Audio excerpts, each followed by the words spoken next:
अस्सलाम वालेकुम। ये जो वसवसे हैं ना, ये बड़ा काम ख़राब करते हैं। वसवसों से बच कर रहें, बिल्कुल। ये शैतान डालता है और कोई नहीं डालता। क्यों कह रही हूँ मैं? इसलिए कह रही हूँ कि मुझे अभी किसी का पता चला कि किसी के बुज़ुर्ग हैं और वो कहते हैं कि हमें शक होता है कि हमारे कपड़े गंदे हो जाते हैं, इसलिए वो नमाज ही नहीं पढ़ते।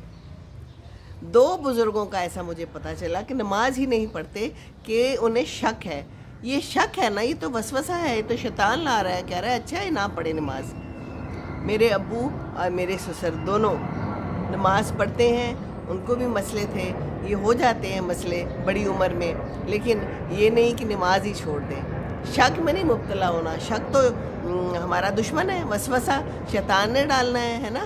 तो नमाज तो ज़रूर पढ़नी है। और अगर हमारे बुज़ुर्ग नहीं पढ़ते, अगर उनको शक हो जाता है तो उनका शक दूर करें तरीके से, ये भी हमारा काम है। उन्हें बताएं कि कुछ नहीं होता, आप शक कर रहे हैं, शैतान वसवसा डाल रहा है, नमाज ज़रूर पढ़नी है, नमाज नहीं छोड़नी है आपको।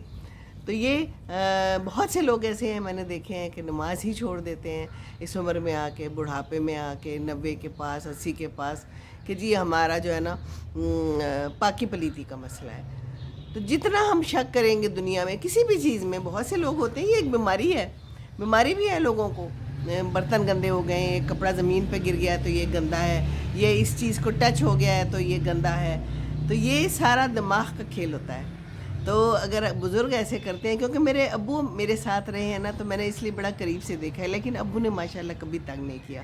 पैम्पर्स बांध लेते थे, साफ़ पैम्पर्स बंधवा लेते थे, नमाज़ पढ़ते थे, आखिरी नमाज तक अल्लाह बख्शे उन्होंने पढ़ी सुबह, और पूछते रहते थे नमाज का टाइम। इसी तरह मेरे पास ही मेरे ससुर हैं, ये भी नमाज का टाइम उसी तरह पूछते रहते हैं और पढ़ते हैं। हालांकि इनको भी मसला है, 2 दफ़ा इनका ऑपरेशन हो चुका है, और कपड़े बदल लेते हैं, कोई बात नहीं, और नमाज़ पढ़ते हैं।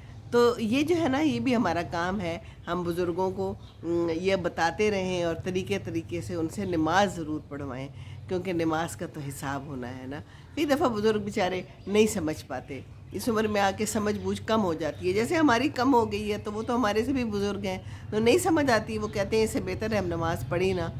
तो ऐसा नहीं करना चाहिए, नमाज़ पढ़वाएं, ज़रूर पढ़वाएं, आप पढ़वाएं, उनकी हेल्प करें, कपड़े बदलवा दें, और उनके दिमाग को सुकून दें, दिमाग पे उनकी इस बात का बोझ ना हो कि मैं जो पढ़ रहा हूँ ये सही काम नहीं कर रहा हूँ।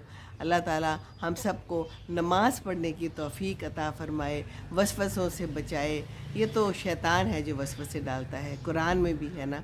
तो शैतान से तो हमें बचना है और बच बच कर चलना है, यही तक़वा है। अस्सलामु अलैकुम वरहमतुल्लाहि व बरकातुहू।